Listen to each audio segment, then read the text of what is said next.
And welcome to another week of Roll of 24 for the week of 8 June through 14 June 2026. This week's Roll of 24 is in another eclectic week where I have a variety of different photographs. A lot of portraits this week. But I started off down in Austin. The day had a lot of really nice fluffy clouds. And this was from the 6th floor of the parking garage near the Dillard's department store. Also, while I was down in Austin, the lovely bride and I stopped over at Starbucks, and I captured a picture of the barista making our coffees. And later in the week, I stopped over at a cafe on a Wednesday night, and from 6 till 9 they have game night, and there were a bunch of young adults out there playing some type of railroad game. Also, while I was down in Austin, the lovely bride and I stopped over at an Apple store, and this gentleman was there with his little dog. This is down at the Domain, very dog friendly area, and I had my camera with me in the store, and I walked up and asked the gentleman if I could take his picture, and he consented. So I took some pictures of him.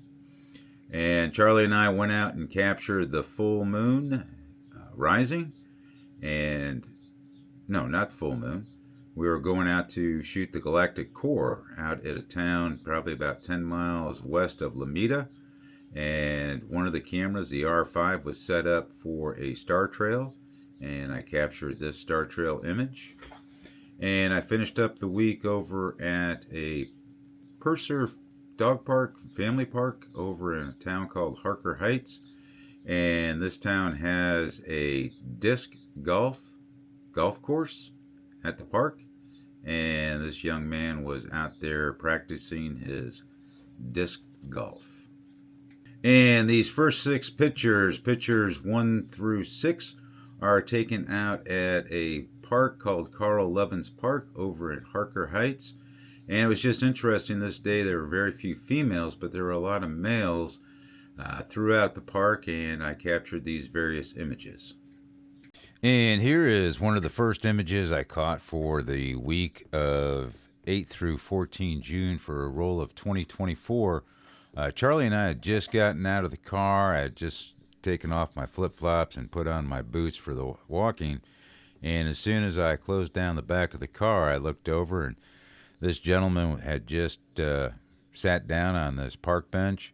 And I just loved how the clouds were being presented this day. Normally it's a clear blue sky, but not today.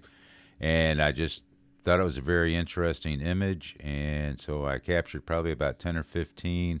And I caught this one. I like this one the most because he was most focused on his phone in this image. And shortly after I finished taking the image of the gentleman sitting over there on the park bench, Charlie and I were slowly meandering our way over to the duck pond. And Charlie was he'd just gotten out of the car, so of course he's all hypersensitive and wants to go running every which way. And off to the right, down in the grass, there were a couple birds, but this crow was down there. Crow, blackbird, not sure on the breed. But it was just walking along, picking up some insects. And I just liked how I was able to capture the grass, weeds in front of it, and have really good separation because the camera did focus on the bird.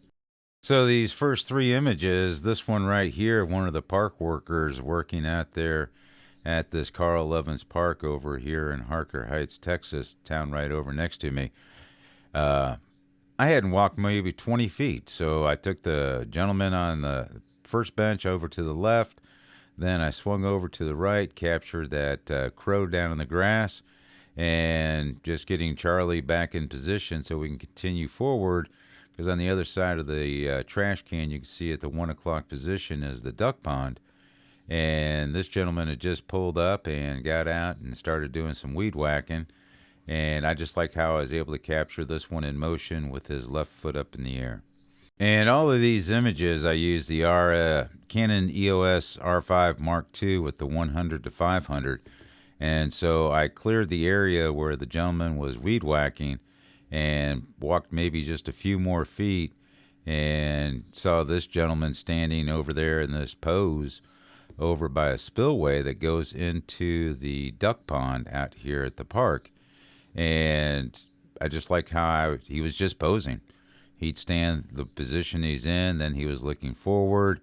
And so I was just wondering, was there some type of men's commune or something going on? Because from the bench to here to around is nothing but males. And so I hadn't even cleared the area where the man in the red shirt was, because if in this image, if you blow it further out, greater than what I took it, the red shirt man is still standing over to the right, and this young man was sitting down in the grass, looking at some ducks, and just seemed like he was just contemplating life.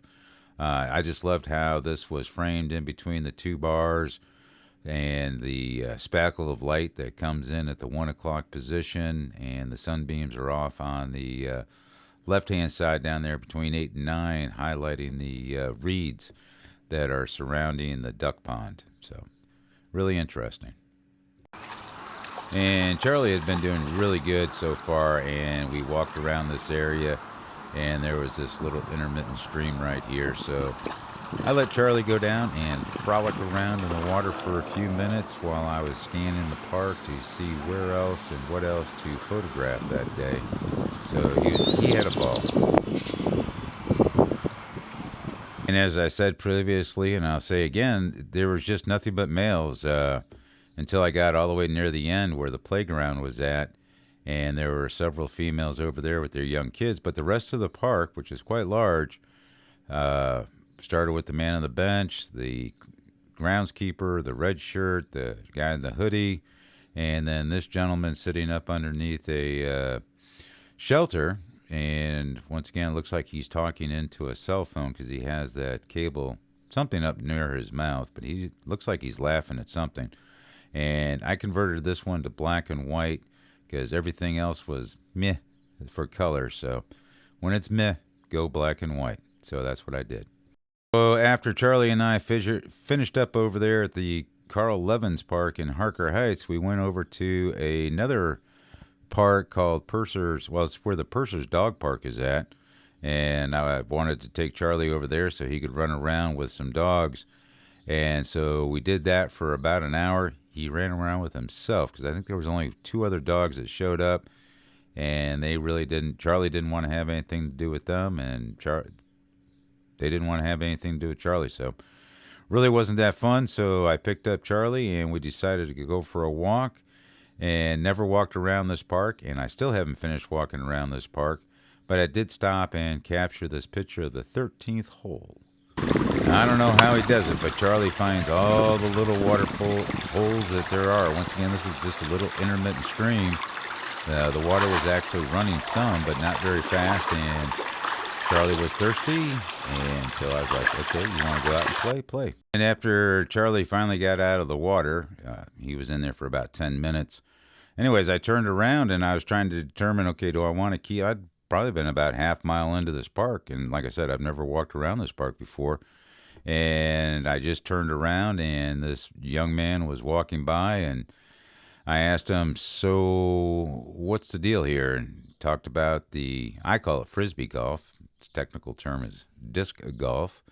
Anyways, he was out here practicing. He was throwing 3 discs at each hole, and I watched him finish the 12th hole up, and he was proceeding down to the prior hole, or the next hole, the 13th hole, which was the previous picture.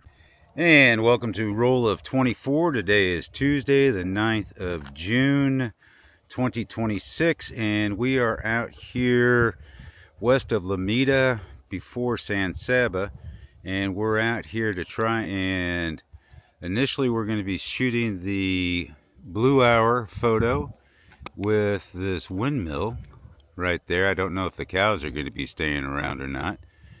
And here is the camera I have set up. It's on the Canon R5 Mark II, and it's the 28-70. And then we're also going to be setting up the Canon R6 Mark II with the 10 to 20 millimeter to shoot astro at around midnight or so that the Milky Way core should be coming up. So as I just mentioned, we're out here to shoot the blue hour, but also to capture the galactic core, the Milky Way. It's been hit and miss. It's been really tough trying to find clear days. Oops, I don't need to zoom in here. I'll need to switch this around. But according to photo pills, if we line this up, you see that brown pole, that's pretty much our far right limit. And we can still see the windmill in there. And the galactic core should be rising up this way. And according to photo pills, when I looked at it, it should be landing right over here by this tree. And so here is the Photo Pills app and its presentation of the Milky Way core. And you can see down at the bottom it says 1 a.m., 4 a.m. And I am facing east. Took a couple times to get it calibrated. And this was the scene. You can see the windmill right there near the symbol for east, just right below 3 a.m. And it said that it was going to be up in position at midnight, but I realized that 10:30 is when I actually 10:15 started getting up, getting everything in focus, and started photographing at around 10:30. So in addition to trying to capture the galactic core around midnight, since it gets dark at around 9:15, according to photo pills, the galactic core comes up at 10:15, but I don't think it's going to pass by the horizon, and I'm trying to really capture the arc of the Milky Way. But in the meantime, we've got all of our gear back here. But if I move forward in front of the car, and one of the things is I have to make sure Charlie's leash doesn't reach any of the tripods, is we're going to be setting up the C-Star S50 right here. So after we get our blue hour photos taken, we got really good field of view here, so we should be able to capture something in here that I cannot capture from the backyard. So this is not our first time ever coming out here and shooting this windmill. We did it once before. Well, this was before we got Charlie, but here's one of the pictures, and I've printed off several of these pictures and I've handed out 2 or 3. And this is the full moon rising. Kind of cluttered there. And so these people out here in the country, very friendly and everything, and once in a while they'll stop and ask me, hey, what are you doing? And so I've handed out, I created 10 of these. I've got 8 of them left, because the last time I came out, not too many people stopped because they're starting to get used to me. But if any of the locals stop and ask me, hey, what's going on, I'm going to be handing off these pictures to them. So it is currently 8:48, and blue hour officially begins at 8:53 from this location on today's date. So this is the primary image that I'm going to try. Let's see if I can rotate this around. The biggest thing is to get that windmill. And as you can see, the cows have now moved away. So this is, we're going to do a pano and see how this turns out. And so this is the purposeful picture for the week of 8 to 14 June 2026. My whole intent was to capture blue hour. Blue hour on this day started at 8:55 and ended at 9:05, or maybe 9:03. So you got about 8 to 10 minutes of blue hour by the Photo Pills app. And this is a 5-shot pano where I really wanted to keep the windmill in the center. And most of the cows had already moseyed on out at this time. There's a few in there. If you zoom in, you can still see them right out there by the water. And listen to that thing pump all night long. So it is now 9:07, and blue hour, according to Photo Pills, has officially concluded. And so what we had was, over here is the R6 Mark II, and on that I have the 10 to 20, And so I took images for that of the blue hour.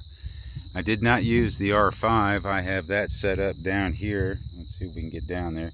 I have that set up for a star trail. We're facing east, so it should be interesting on what kind of split we get for the star field.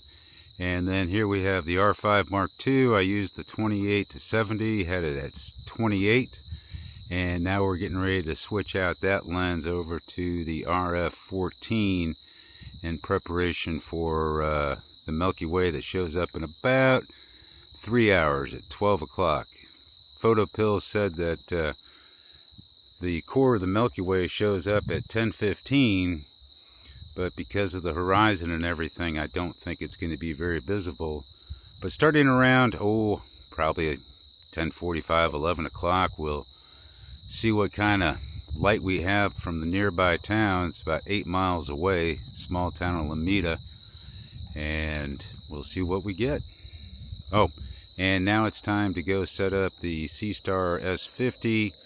So we have about 45 minutes. I figured 10 o'clock it should be dark enough. I do need to go set up one more security light. So I have that light over there, and I need to go set up a security light in front of the car for both my own protection, the car's protection, but to protect also the C-Star. That's pretty scary on a county road out here, having $20,000 worth of equipment set up.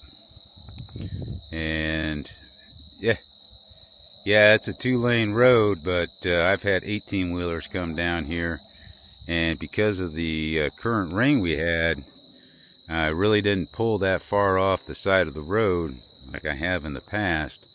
Well, one, because I needed to get the door open, but you can see here the car's only at a slight angle, and that's a pretty big gap over there. So I'm really not all the way off the road, and I've only had one car pass by so far. So on a Tuesday night, that's pretty interesting. I've had many cars pass by before, so don't know. I guess people aren't working on Tuesday night. And so this image and the next image, they look almost the same, but they're totally not the same. They're totally dissimilar, in a sense that this picture was taken with the R5 Mark II, and the next one was taken with the R6 Mark II. And for this image here, I was using the 14 millimeter, and this is a 30 frames in each of 4 positions. I took 30 light pictures, 10 what's called flats, which are black frames, and then later I took those, put them all into starry landscape, and then merged all of those into this panorama within Lightroom. And this image here is done with the Canon R6 Mark II. Seems like I really wanted more of the ground than I wanted of the sky and the Milky Way. I was fortunate this night because normally over on the right-hand side where the Milky Way core is just coming above the horizon is the small town of Alameda. And I've had issues before where there's been too much city glow. But I got fortunate enough this night and shot this 4-panel panorama.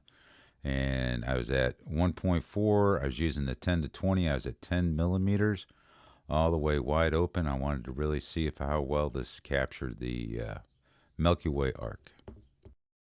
And I've seen other people go out with the 50 millimeter, so I had the RF 50 millimeter attached to the Canon R6 Mark II. And I think I just waited too long.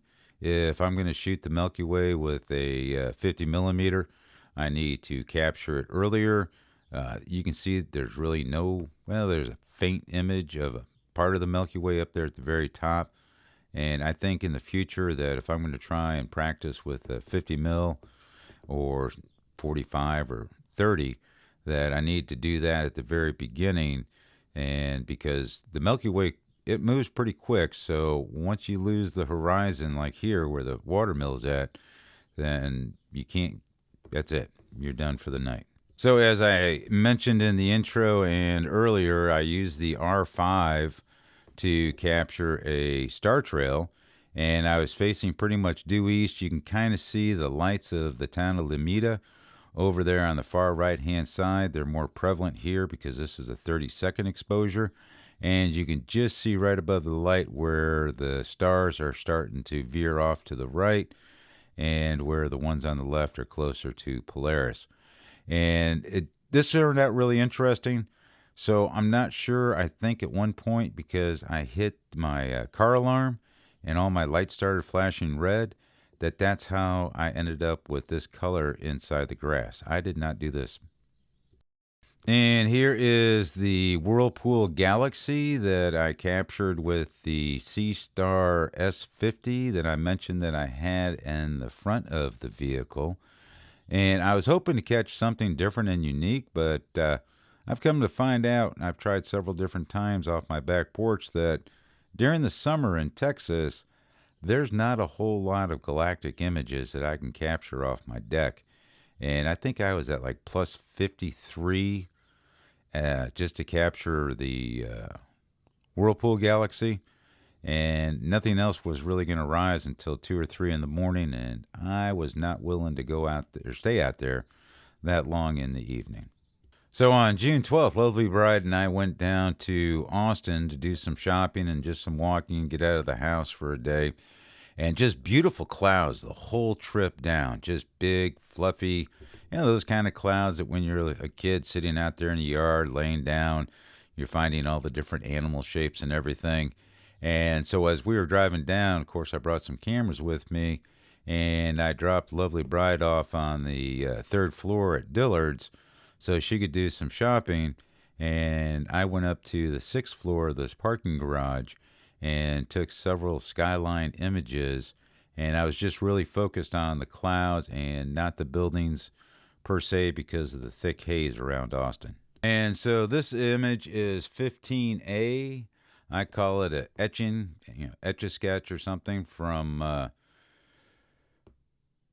back when you were a kid and you had the little board and you had to twirl the things around to etch and stuff. But when I was processing the color image, which is going to be 15B, and I went to go see if there were any spots or anything on my sensor, which there were not, which is good because I'm keeping it clean. But I just really loved how this turned out, kind of like I don't know, almost like an IR image. I do not have an IR modified camera, so I'm not really sure, but I just thought this was a cool image, so I took a screenshot, then converted it to JPEG and included it here. And here is the color image that I took. This is one of the thoroughfares down there at the Austin domain. This is on the south side. Dillard's is off to the right, and I believe it's Dick's Sporting Goods is off to the left. And down below, hidden among all the trees, is where they have a bunch of vendors that come in on weekends to set up their stalls. And so it's a centralized courtyard between the major retailers for people to walk in. Once again, I just loved how the clouds were contrasting this day, and so that was the main focus along with the avenue. And so after I picked Lovely Bride up from the third level, or fourth level, because I got confused on which level I dropped her off on. Anyways, we were driving back. We were heading over towards the Apple store, and underneath this power line assembly, just beautiful, a whole field of just, I don't know if they're one-eyed Susies. I know they're not sunflowers, but it was just so vibrant and everything, and you can barely see the blue and the clouds above. And yeah, it's a busy and confusing picture, but I just loved how the yellow flowers were growing in such abundance underneath this electrical tower. And so, as I just mentioned, Lovely Bride and I were on our way over to the Apple store down there at the Domain, and she was looking at a new monitor for her office.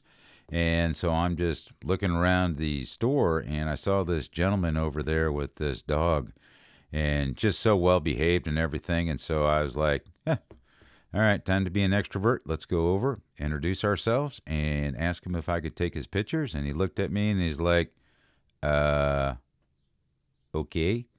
And so I sat down on a bench right across from him. You can see I had the 50 millimeter. and set it up at 2.8, blur everything else out.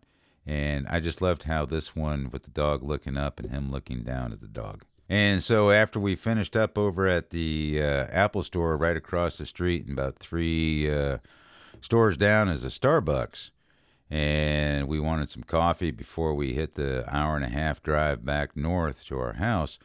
And so Lovely Bride was in front of me, and not to raise the camera and stuff, and I've shot from the hip before, sometimes successful, sometimes not successful. So just had the camera set up, and I was at first shooting in portrait, and then I flipped it over, and you hit that autofocus and hope it focuses on something. And I just held down the shutter button and took about 50 to 100 pictures of these different people. And so after struggling and trying to capture the audience, because that Starbucks store is really dark, and that's why the computer screen was so bright. So we were still standing there, and our barista, he got his arms crossed here, and so he was not offended or anything, but he didn't mind me taking his picture. So I captured probably about 30 or 40 pictures, and boy, does this guy work fast. There was only two other people in there, and I think he was working for them also, because they were just moseying around while he was just flipping levers and pushing buttons. And I just really loved how I was able to capture this with his arms crossed while he's making his coffee. And so here's the sad part is all day long, Lovely Bride and I had been driving down to Austin, driving back from Austin, just all these beautiful clouds. And you can see this is at 8:22. And so I told Lovely Bride is that, look, drop you off at the house. I'm going to pack up some more camera equipment, and I'm going to head out to this site that I've found to shoot lightning, though I've never shot lightning yet from there. And so Charlie and I get out there about 45 minutes before sunset, and I'm standing there, and all of a sudden, all or almost all of the clouds just start evaporating. And this was the Soul Cloud. This is facing south, and I captured it. And so now it's the next day, June 13th, and the Lovely Bride had a meeting over at this cafe in Harker Heights, and it's actually called Cafe. And so while she was doing her thing over at another table, I once again had a camera with me, trying not to go home without it or leave home without it. And anyway, so there was a bunch of these young adults sitting down here, and they were playing some game that involves trains. Not sure, I can't remember. I wrote it down somewhere, lost that piece of paper. But they were having a good old time, and so yeah, every Wednesday during the summer from 6 to 9 is game night, and there were like 4 other tables where people were playing.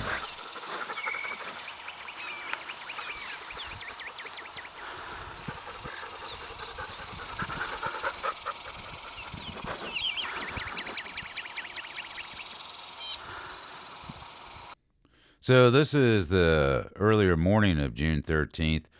Charlie and I went out to what's called the Stillhouse Hollow Wildlife Management Area.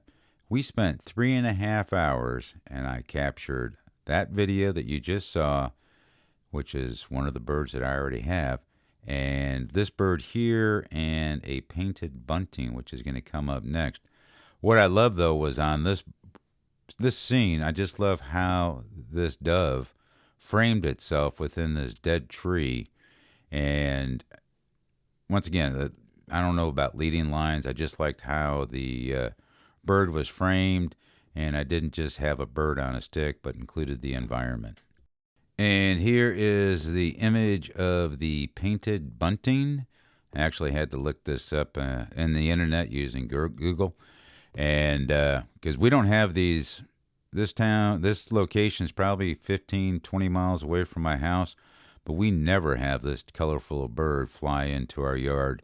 And it was a good distance away, maybe 50, 60 yards. And so I was struggling trying to capture this one. And I am using the 200 to 800. And so, of course, it flipped over to F9 because I was zoomed all the way out at 800. And just a very pretty bird, and just really pleasurable to listen to. And this is the last image, number 24 for this week's roll of 24. And I saved this one to the end just because I loved how the clouds, once again, the clouds were just awesome. The sky behind. I actually had a couple images where I caught planes underneath the clouds. And so, but just the clouds and how they were reflecting off that glass building in front of me and the housing structures out there.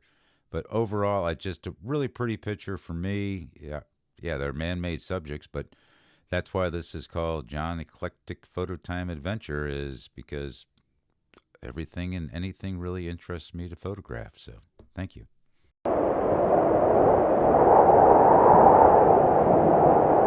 And I hope you enjoyed this week of Roll of 24. Once again, it's a pretty eclectic week for the week of 8 through 14 June 2026.